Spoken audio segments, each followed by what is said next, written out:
Have you ever stopped to think that maybe, just maybe, the best new ideas are actually ancient?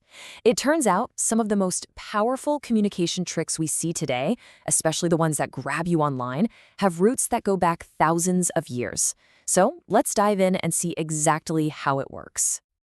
Okay, take a look at a hook like this one. Yoga is not yoga. I mean, that's the kind of thing that just stops you in your tracks, right? It makes you stop scrolling. It immediately challenges something you think you know and forces you to ask, wait, what are they talking about? It creates this little pocket of tension, a curiosity that you just have to satisfy. And that brings up a pretty wild question.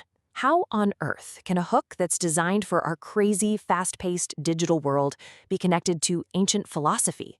It seems pretty unlikely, but the answer reveals this incredibly powerful method for changing minds that's just as effective today as it was over 1,000 years ago.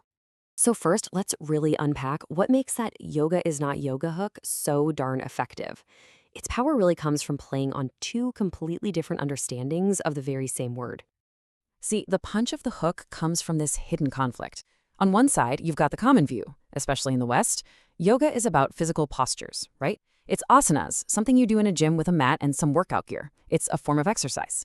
But the hook is pointing to a much deeper truth, one that's rooted in ancient texts like the Bhagavad Gita, that yoga, with a capital Y, actually means union, a spiritual practice for realizing who you truly are. The hook works because it acknowledges that common view we all have, only to hint that it's not the whole story. Not even close. And this is where we get to the secret sauce. That technique, stating a common view just to set up a deeper truth, it isn't new at all.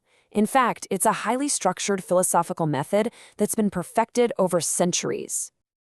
We're not just talking about some clever little social media trick here. This is a formal technique, an ancient Indian method of debate designed for serious, honest intellectual discussion. And yeah, it's got a name and a really rich history. The technique is called Pūrvapakṣa. In Sanskrit, it literally translates to the prior side or the first view. Now, the absolutely crucial thing to get here is that this is not about attacking your opponent. It's an exercise in pure intellectual honesty. The whole point is to first state the other person's argument, often making it even stronger than they did, just to show you completely understand it. Only then, once you've shown that respect, do you move on to reveal a deeper truth.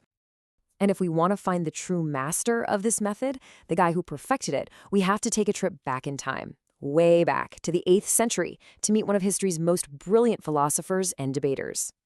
His name was Adi Shankara. He was the founder of the Advaita Vedānta school of philosophy. And this guy was incredible.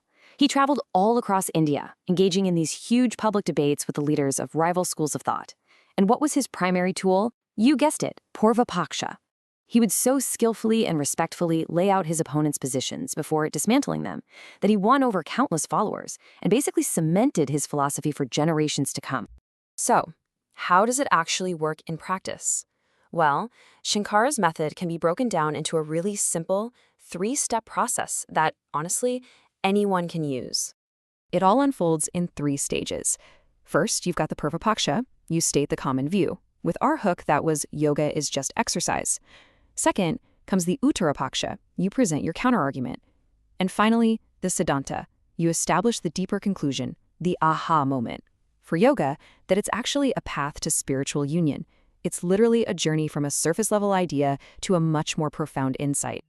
Okay, so this is not just a history lesson, I promise.